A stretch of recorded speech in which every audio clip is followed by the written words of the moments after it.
Good afternoon, everyone. This is Susan Denee, and you are listening to the Know You're Crazy talk show, where we are talking about emotional elevation in the raw. What is emotional elevation in the raw? It is simply the removal of the filters which have held so many of us from truly expressing how we really feel about living this life day to day. Whether it be finances, romances, professional, or even our health, we all have a little bit of crazy to dive in and get to know. As a certified high-performance coach to corporations and individuals, as well as a woman helping women recover from alcoholism and addiction for nearly 20 years, I not only will bring you my insight and experience, but that of experts and everyday individuals like yourself who have figured something out about this emotional elevation. Please join me one episode at a time as we find solutions together for our crazy. Remember, this journey of life is meant to be enjoyed, and you deserve that because you are worth it.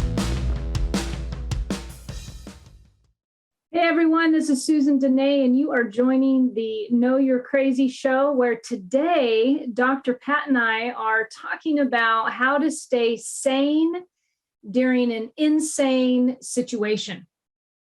I mean, you want to talk about know you're crazy. That is a skill set, Dr. Pat, and I believe it's one that is taught over time. Some people may get this naturally. I don't know. But what do you do when an insane situation happens? So, I know what you don't do. You don't get drunk over it. At least I don't. Just saying. Just saying. That'd be like, let's do the don'ts first. Before we do the do's, let's tell everybody what not to do. Okay, because we know the things we're not supposed to do. And even though we know them, we do them anyway. Well, I think, do them. Yeah, I think we do when we don't have the, that's why I was calling it a skill set. It's almost like a skill set. It's a muscle that needs developed.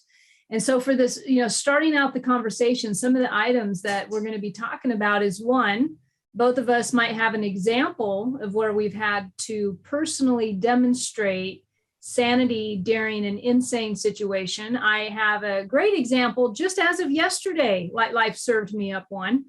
And the very first thing, and so the show is about 6 strategies to help stay sane during insane situations. There will be solution in this show. If you're tuning in and you think you've lost your cool one too many times, or you don't like the person that you're being when something happens that's such a sideways, your insane situation may not, you may think it shouldn't be that way. Actually, it's whatever's going to trigger you into losing your cool, losing your calm. And for some of us, it may take more if we've been doing this for a while. And for others, it may be because the milk spills and that drives us crazy, right? So starting out yesterday, this is why this topic came up for me, was yesterday, I go into the living room. I've got a big ice water and it tips over. And as it starts to go on the coffee table, I'm seeing my laptop. So I grab my laptop and I believe I saved the laptop, which was good. And I'm cleaning it all up. No big deal. It's just water. I sit down to work on my laptop and the laptop won't charge. And it's got about 20% left. And I'm doing everything to charge it. It's not charging. I'm trying different outlets. I'm wiggling the cord. And then I'm plugging in, it's a C thing. It's not a USB, it's a C charger. So plugging in the iPhone, seeing if that'll charge. No, that won't even work. So I'm trying everything. And all of a sudden I'm realizing, I think I'm going to lose my laptop today. Oh boy. Right? Yeah. So how big of a deal is that for some people? I don't know. But for me, my laptop right now is holding my job, really. It's my life, right? Like I've got recordings, I've got presentations, I've got, all the stuff that comes with that when you depend on your laptop on a daily basis.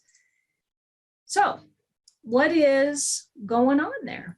I've got 20% battery left. It's not going to last. And now it's game time. The very first thing I want to talk about is the first strategy around staying sane during an insane situation, because that can trigger some fear, that can trigger some insanity. And so what is the very first go-to thought that you have when something insane is happening? And how do we learn to navigate that very first thought so that we can start the ball rolling in a positive way during an insane situation? Yeah. Yeah. Isn't it, part of it really shifting a mindset, as you say before, and talking about these strategies of understanding there is a first thought, right? I mean, Susan, how many people do you know that are not aware that there actually is like a first thought? There is, like, the minute that happens, they're not even aware that automatically tick tock, right? Mm-hmm. It's like that thing that's about to go off. Yeah. Yeah. That's it. And so what is the process that can help with that? Right? What is the process that can help with that so that you don't lose it? You don't pick up the laptop, throw it across the room, freak out, start calling everybody to talk about the drama that you've got, that, everything's fallen through. How do you avoid going down the dark tunnel when something like that happens? So whatever that is for you, what is the first go-to thought? And do you know it?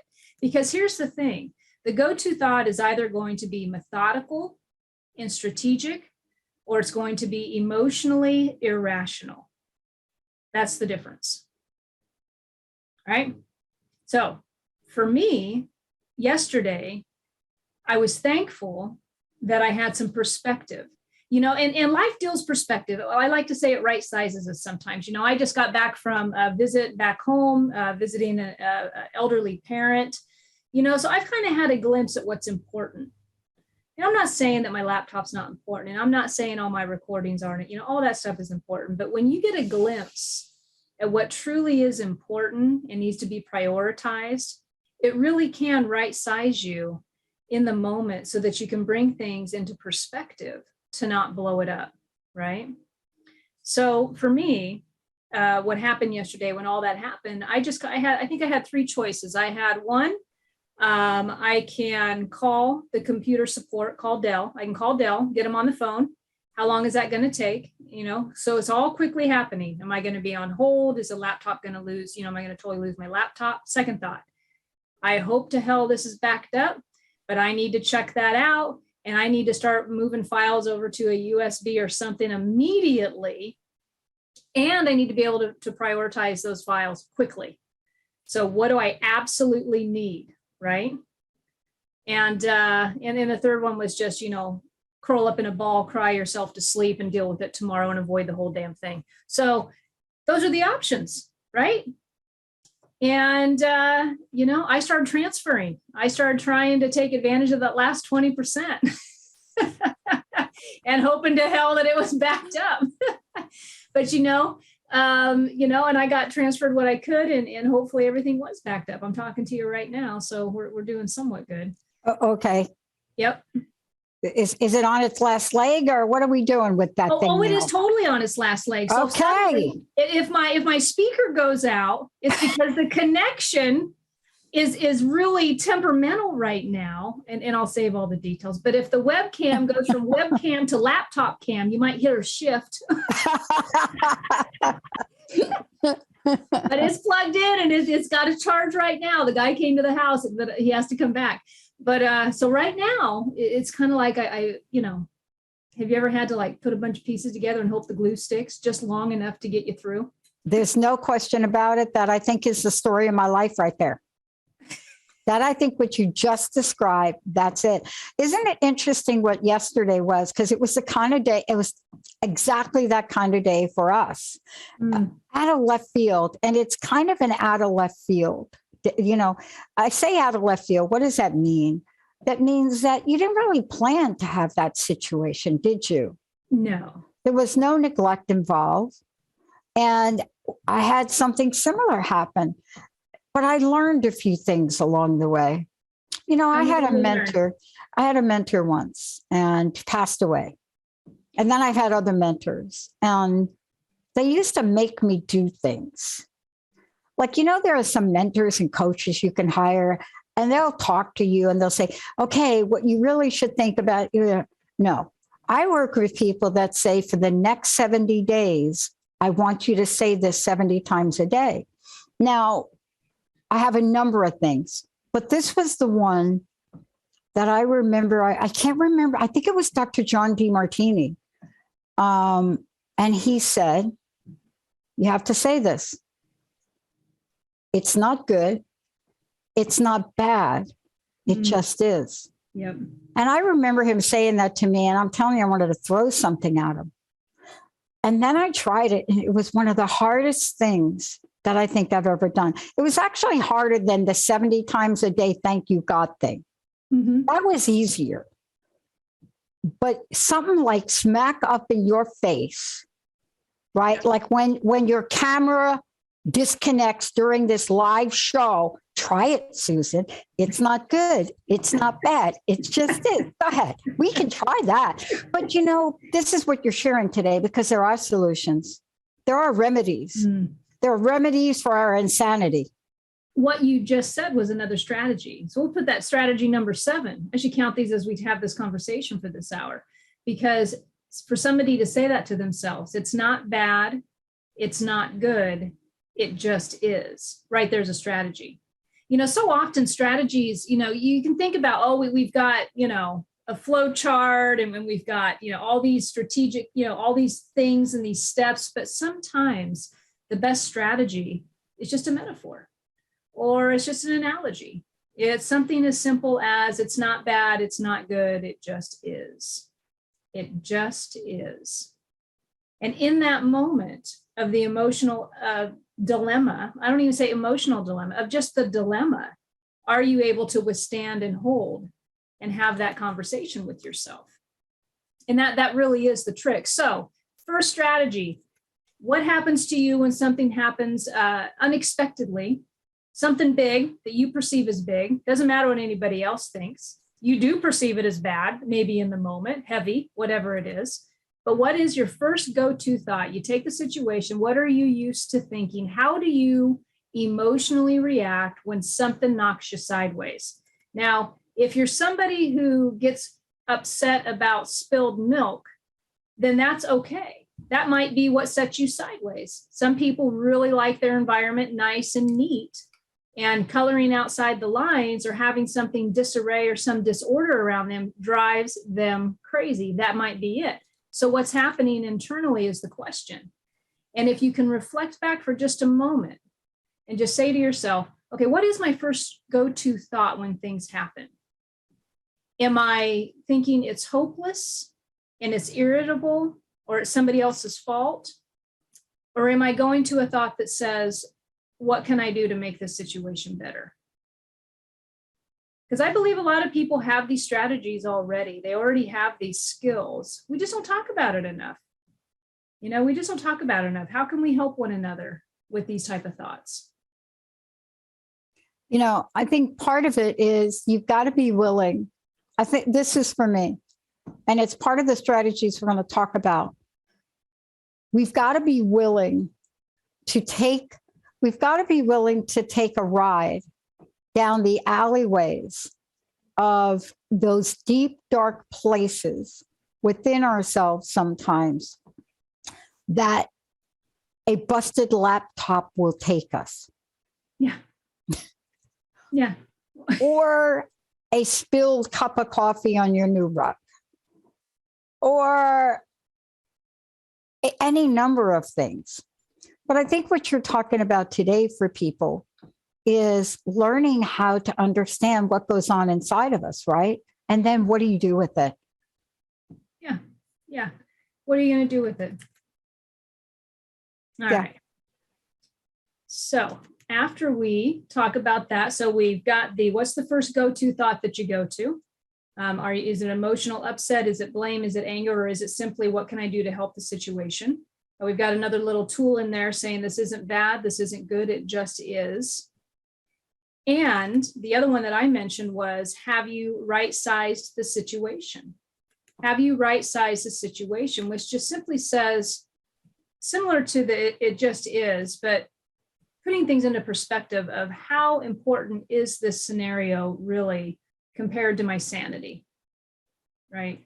That's a question that we've learned in recovery to ask ourselves when it comes around expectations and things like that. But how important is it really, this situation compared to my serenity or my peace? I will tell you what was really interesting yesterday about the laptop doing what the laptop was doing. When I was in a fury to try to find out what was backed up, what do you think I thought about? What? Pictures. Family. Pictures Yeah. and family. Yeah. Isn't that interesting? It Right. is. It is. Right. Everything, when it came down to it, the first thought was pictures, right? Yeah, pictures. All right, Dr. Pat, so here's what we're going to do. We're going to get ready. We're going to go to a break, and then we will be back. For anybody listening, hopefully some of this is resonating with you. We would love to hear from you. Feel free to call in. In the meantime, if you want to get a hold of me, you can always go to the website at susandenee.com. You can send me an email from there or instant message, Instagram, Facebook, Susan Denee. And Denee is Denee. Yeah, because your website's on a cloud. That's right. But it's also backed up. And thank God for OneDrive and Dropbox. All of them, right? All of it. All right, great.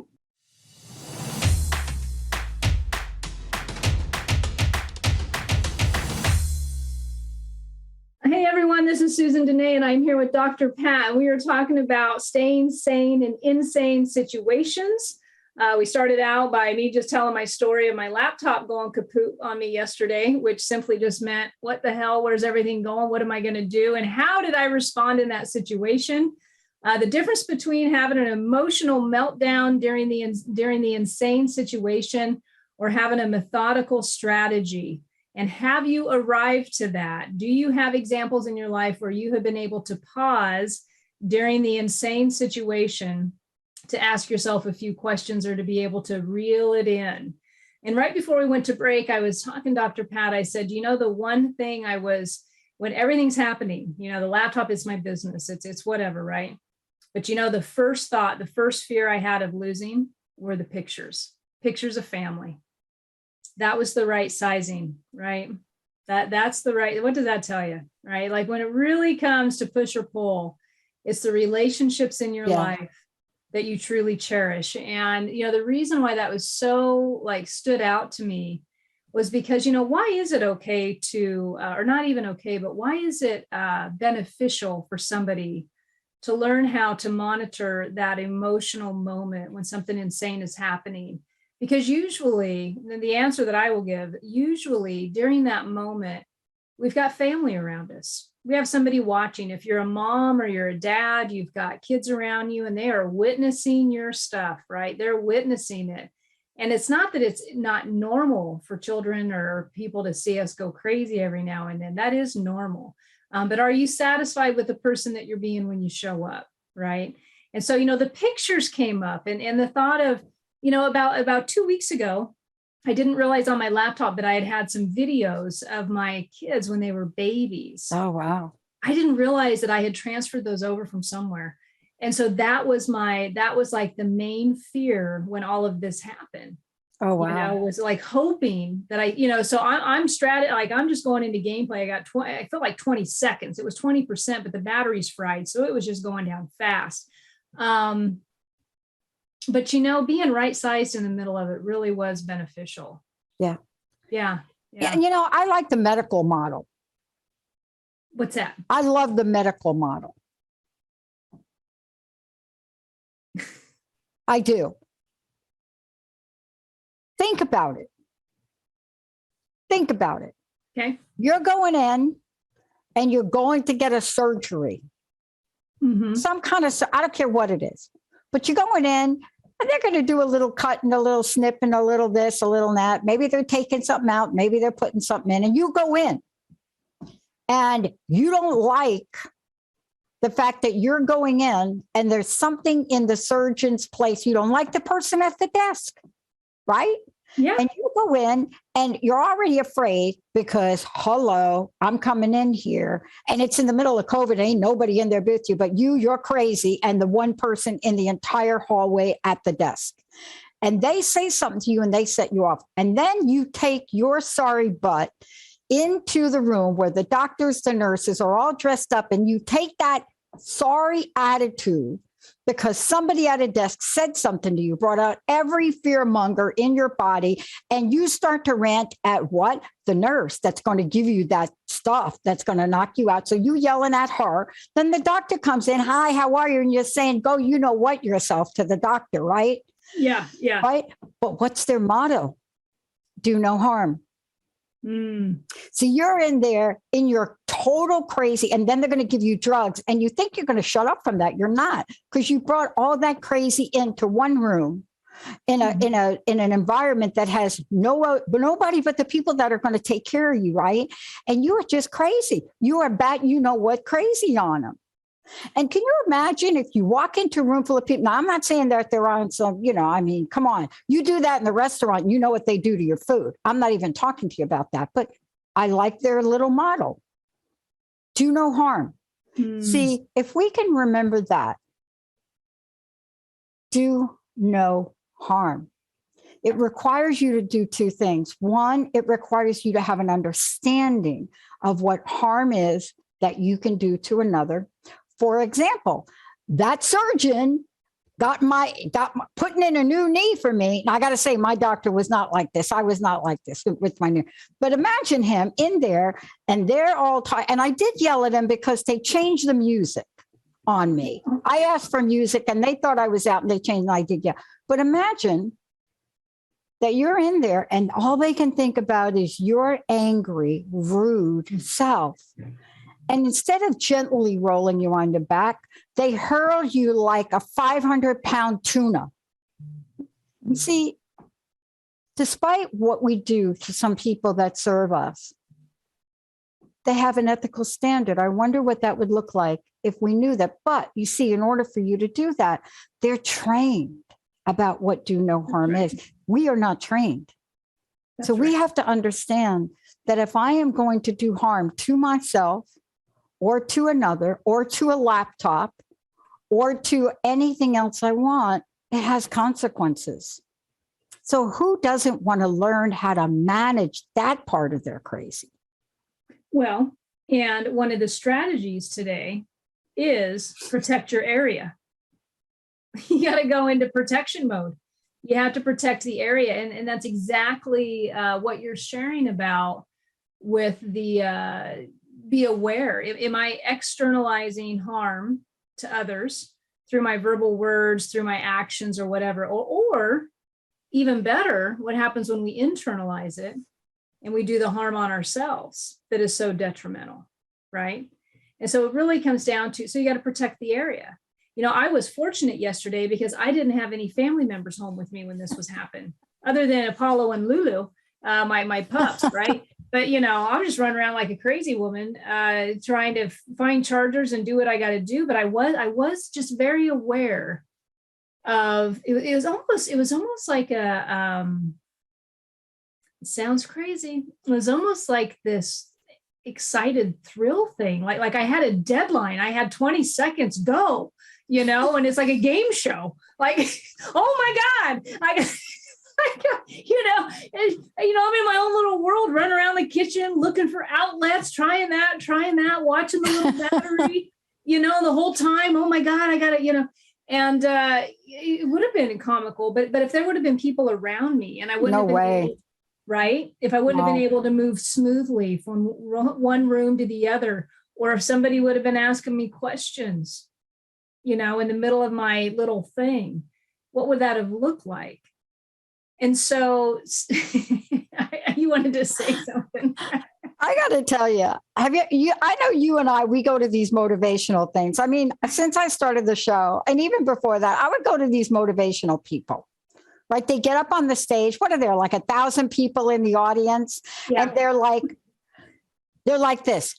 Okay, I know everybody out there, all of you want these new levels of income. You want to generate it, higher quality relationships. You want to enjoy them. You have the energy, you have the initiative, performance, strength. You have everything you want to follow through, completion, success, degree, your experience, boldness, confidence. You display standing up, everybody speaking up, acting up, personal increase, pursuits, ultimate conquest. Let's dissolve the fear. Let's project the power. Let's generate that life commanding power. You're in the driver's seat. Thoughts, feelings, behavior, predisposition, crucial to the journey. Are you ready to cultivate strength and mental, emotional? Are you ready to connect with this power? The realm embodies all the natural energies, right? Yeah. I remember I was at one of those, right? And the guy was going on, you all crave peace. This is where I lost it. You all crave peace, happiness, wealth, stealth, prosperity. Why? Because we have that innate desire to be happy, fulfilled, productive. Now, mind you, I showed up there completely depressed. We're here for delicious reason. He looks at me. I had him on my show. He looks at me and he says, "What do you think, Pat?" I said, "Stop."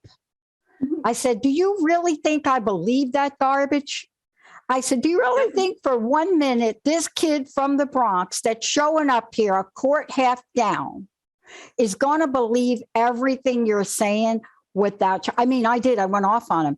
And I went, this was my first, I never did this again, Susan. I'm just saying. But I did. I said, "Do you think that you can get away with that? I mean, honestly, how much you make? This is me. How much you make? But this is where you have to do no harm. But I didn't. How much you making from this seminar? In a minute, you're going to hold up some crazy CD. 500 people are going to rush from the audience. Yep. They're going to step over each other and they're going to slap each other to get your lousy CD, right?"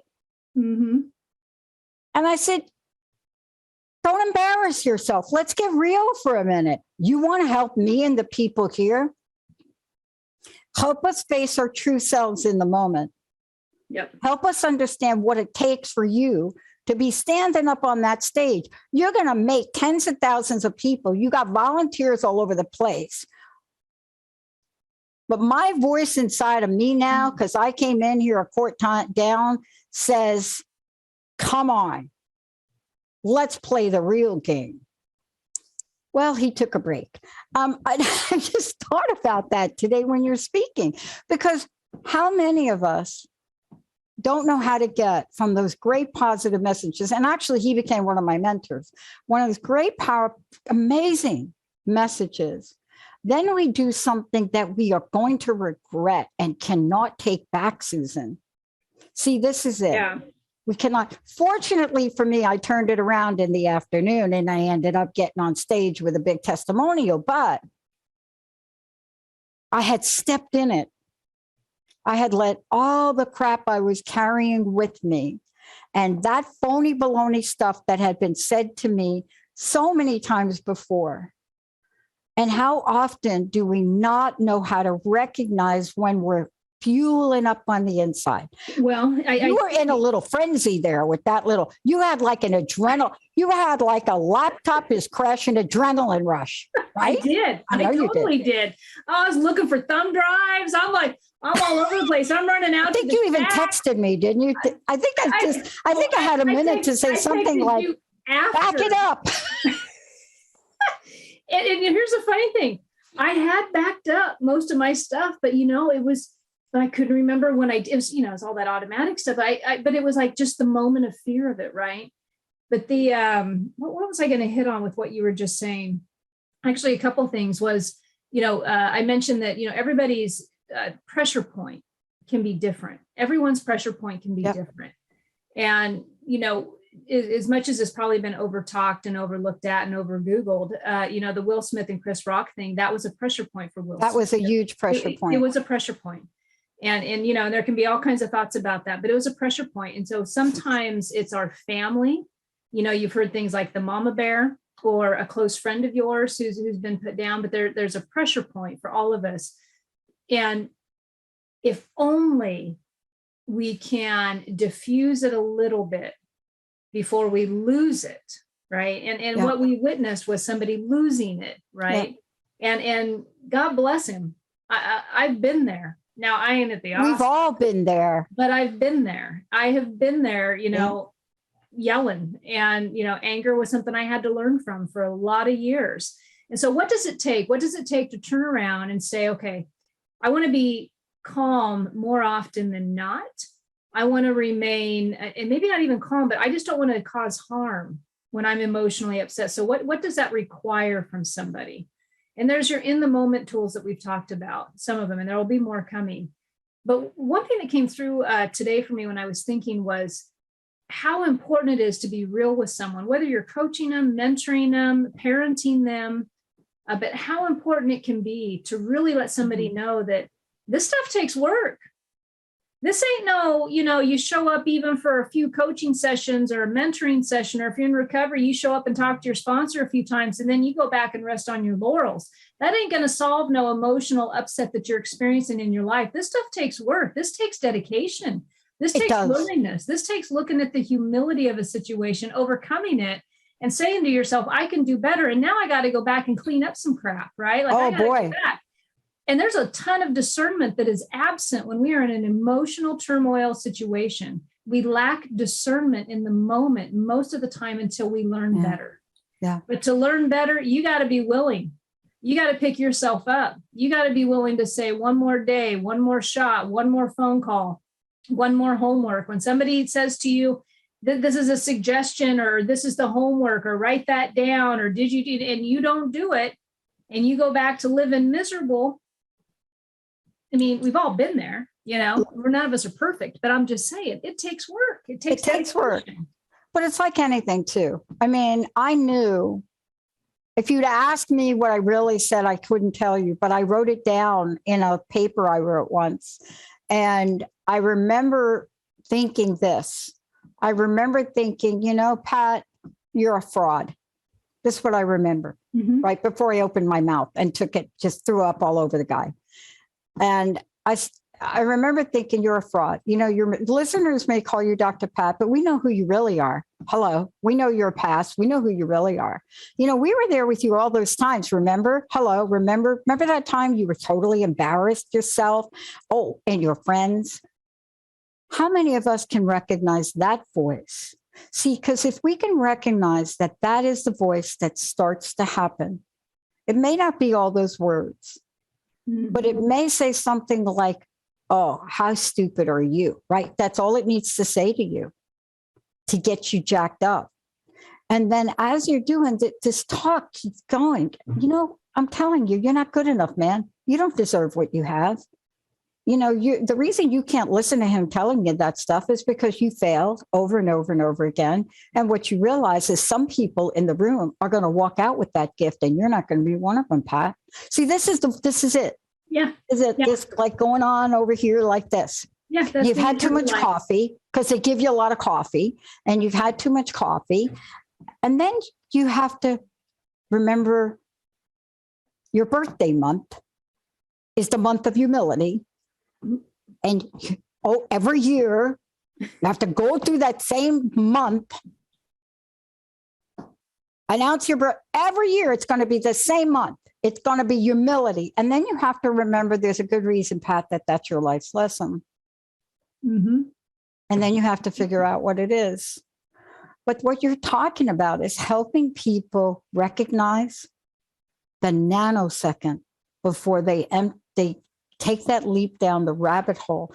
And Susan, here's what I think. I think we all want to point to that one event, but I'll tell you, the pressure that Will Smith was under, the criticism of the Williams sisters that was going on when that film was out, and he took criticism for it. He took criticism for producing it. He took criticism for putting himself in the role of it. And he wanted to do the best he could to really portray and honor them, including the Williams sisters' other sister in the film that got shot by a drive-by. So he carried the whole weight of this. And sometimes when you're carrying the weight and you don't have a way to release it, like a balloon, it will blow up. And something will happen to pop it. And then that's when you lose it. We all are capable. We all are vulnerable to that, aren't we? Oh, that's fantastic. So this would be my question I would love to leave before we cut out to another break here.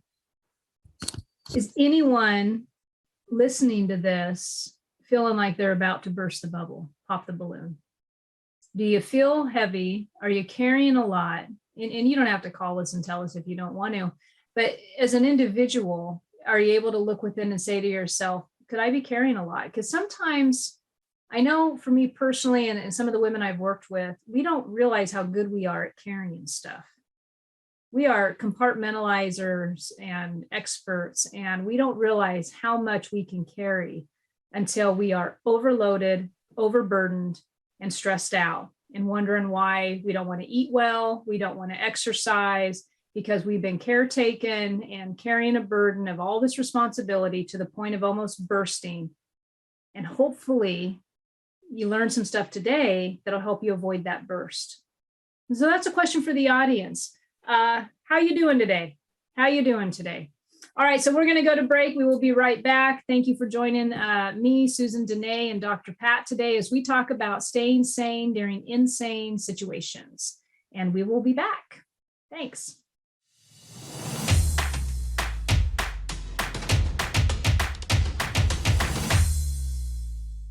Hey everyone, this is Susan Denee. You are here with me and Dr. Pat as we talk about staying sane during insane situations. We've talked from anything from using a tool as simple as it's not good, it's not bad, it just what is, to analyzing your very first thought when you are in the middle of what you perceive to be an insane situation so that you don't have a total meltdown.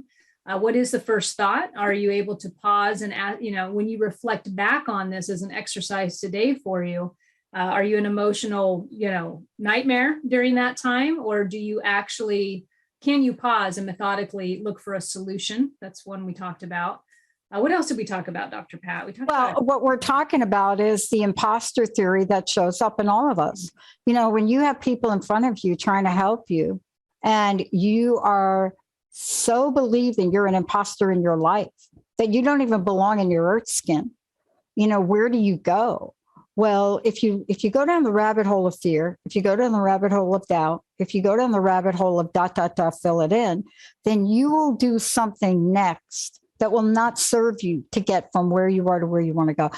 Look, we have tools. Before the show, right, I had a little situation here, and I went to one of my go-tos. It's a little book. Look at how small that thing is. Do you see that? It's called Be Still, A Treatment Against Fear, Emmett Fox. Now, I think you have to have some kind of, I don't know, maybe have gone to Bible school or something to read it. But he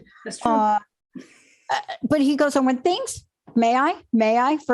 when things are going wrong, declare constantly that you're not going to be afraid or intimidated by any outer conditions. The more afraid you find yourself, the more need is there for doing this. The most important time to say God, universe, whatever you all believe, is my refuge. I'm not going to be afraid. It's when your knees are knocking together is when you need to shout. And you see, that is like one little tool. That's like a little tool. If you can't get to, it's not good, it's not bad. It took me years to get there, Susan, honestly. Yeah, I can't even imagine how many times I did that mantra. But this is he's saying what you're saying. It's what you teach. It's what you work with. When your knees are knocking together, it's like, God is my refuge. I am not going to be afraid. That's what you say when your knees are knocking together. Emmett says it, right? Yeah. Are you paying attention? And I think that's the main thing. Are you paying attention in that moment enough to back off of yourself a little bit to get some fresh air in, right? To get some fresh air in. And that is the, learning to pause during the storm. Can you recognize it? Can you, get in touch with even your inner physiology that's going on, the heart rate that's going up, the quick breathing that may happen, whatever that is. And that is part of understanding you're crazy, your own individual, unique crazy to you. That's why I love teaching that, because it's different for everybody. That's why I said some of us don't even understand the weight that we're carrying when we're experts at compartmentalizing, or we're experts at doing 20, feels like managing all these things. We don't realize the weight that we're carrying. Yeah. until we have, till we have a meltdown sometimes. And hopefully we get to avoid that. Well, I mean, he goes on to say some interesting stuff. This is one of my go-tos I have to read. And every time I read it, I hear something different because he says, look, the psalmist will say that through the mountains be carried the midst of the sea. It goes on really metaphorically, right? And he says the mountain always means prayer, the uplifting consciousness. And this cause makes us declare that even in the midst of our prayers, things seem to get worse. We're praying, our knees are knocking, and it get worse. And he goes on to say that the very prayers themselves are all but swamped by our terror or doubt or despair. I mean, think about that language, swamped. Dang, that's how I felt yesterday for about 20 minutes, but no more. So this is the key that you're going to talk to next, right? 20 minutes is a real improvement for a lot of us. Only 20 minutes, only. Well, yeah. Only. So 20 minutes is an improvement, but also not having to go back and apologize to everybody in the room is an improvement. Yeah, I didn't have to do that. And I as I was typing an email. Oh, good. Email. Yeah, like don't hit send. Whatever you do, don't hit send. Text message, email. So one of my go-tos is a book written by Jane Roberts, and I was reading about the psyche over the last couple of days, and there's a fantastic. It's not a whatever. What it's saying is when you are in touch, and I'm going to add to this a little bit of what we're talking about today to paraphrase, but when you are in touch with your own individual emotional health, when you are in touch with that, what happens is you receive a direct knowledge, a direct understanding of what to do next. And that direct knowledge and that direct understanding is emotional comprehension. I absolutely love that. And so sometimes our comprehension does not get verbalized. There are no words to feel comprehension sometimes. You just know, you just internally know which direction to go, what not to do, maybe what not to say. But when you have emotional awareness and emotional health within you, and this is all, I don't think any of us are 100% emotionally healthy.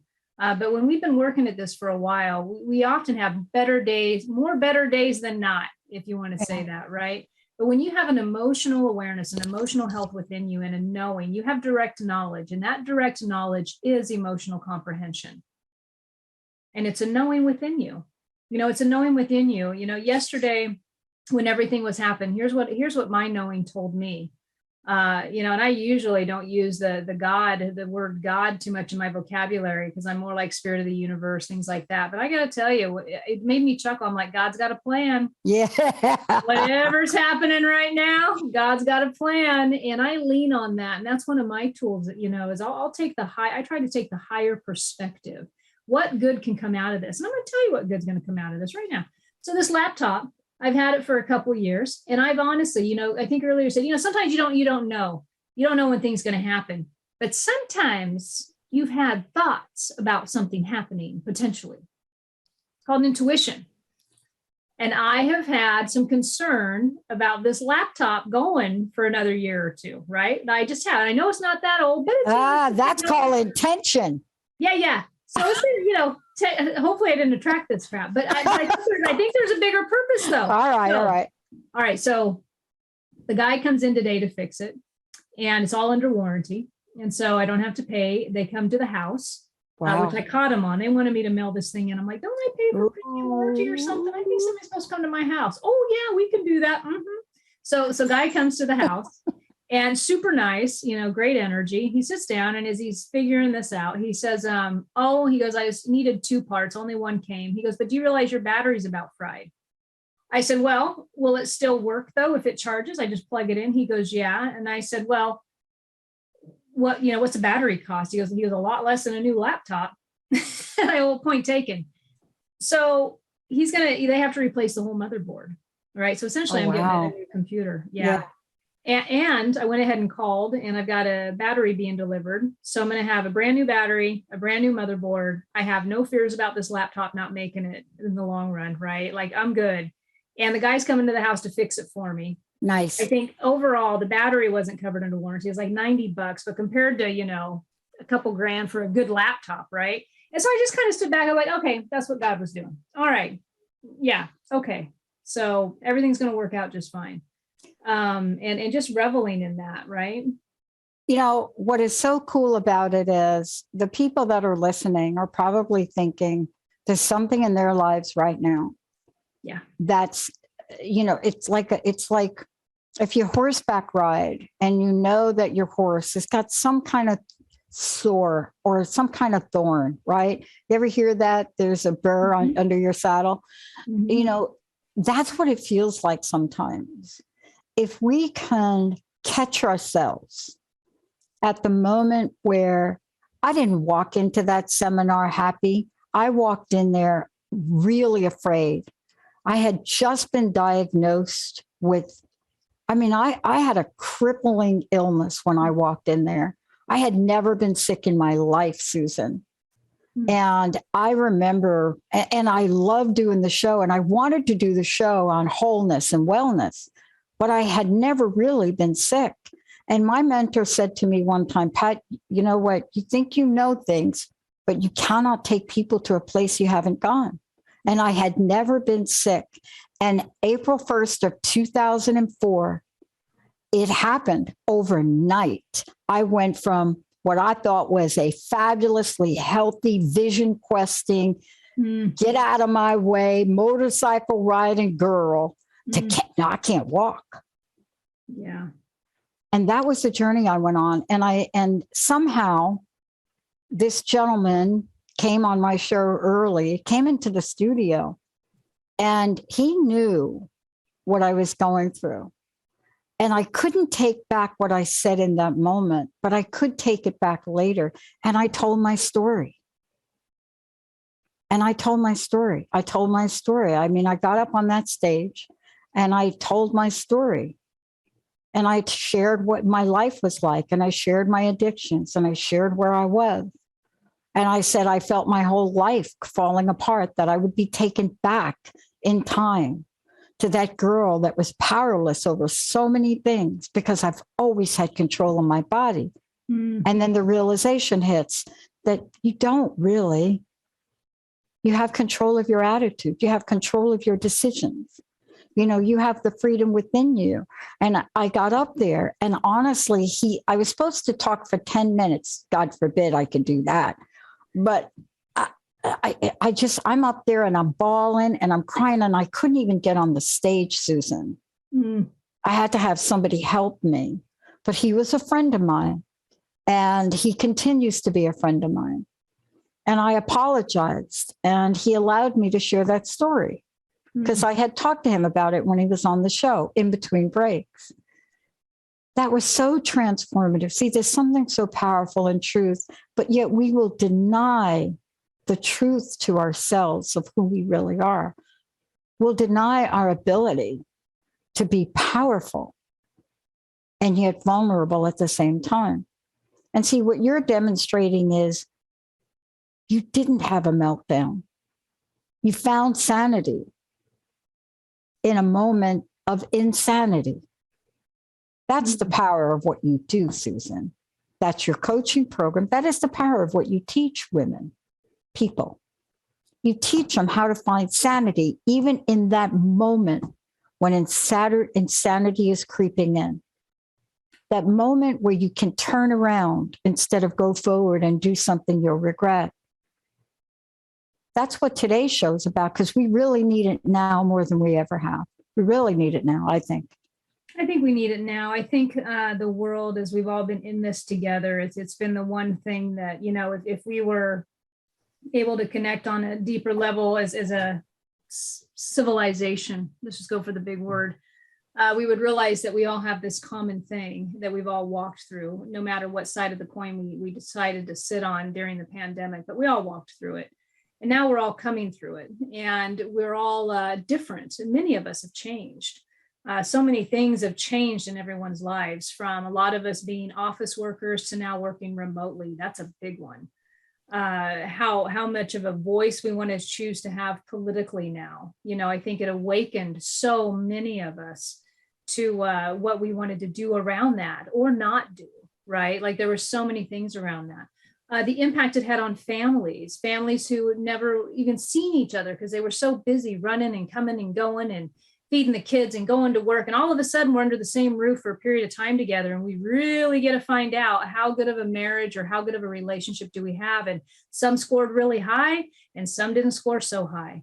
The rate of alcoholism and addiction and suicide shot through the roof, right? And so now we're all kind of coming out of this world, maybe out of this like fog. And it is still, it still kind of happens. I was just telling you a story about my mom and, and asking about her the other day about being COVID tested. And so it hasn't exactly left. So what do we do about all of this? How do we stay sane during an insane situation? I will say that constant awareness and being aware of how you operate and how you work is really the first step. It's the first step and the first clue to a peaceful life is you got to identify and you got to talk about it. It's one of the reasons I love doing this show. I'm running short on time right now, so I am going to wrap up. But you got to talk about it. And I like talking about it. So if you want to talk about it, you need somebody to talk about it with, you feel free to reach out to me at susandenee.com, which is backed up by the cloud. And by a whole team of other people. The whole team. Have your plan B. Have a backup. Last strategy. Yeah. Oh, but Dr. Pat, thank you so much for being here. Thank you for today. Love the conversation. Love it all. Love being here. Thanks everybody for joining us. Pull out the book. Pull out the book. Yeah. So thanks for joining us. Like I said, you can reach out to me at susandenee.com. Be more than happy to talk with you. Have a great night, everybody. Thank you. Thanks, Susan. Thank Jessica. Thank you, Daniel. You have been listening to Know You're Crazy. And my name is Susan Denee. We are identifying, understanding, and treating your crazy one episode at a time. Tune in to transformationtalkradio.com. To connect with me or Growth Spurt Your Life, please visit susandenee.com. That's Susan Denee, DENEE.com.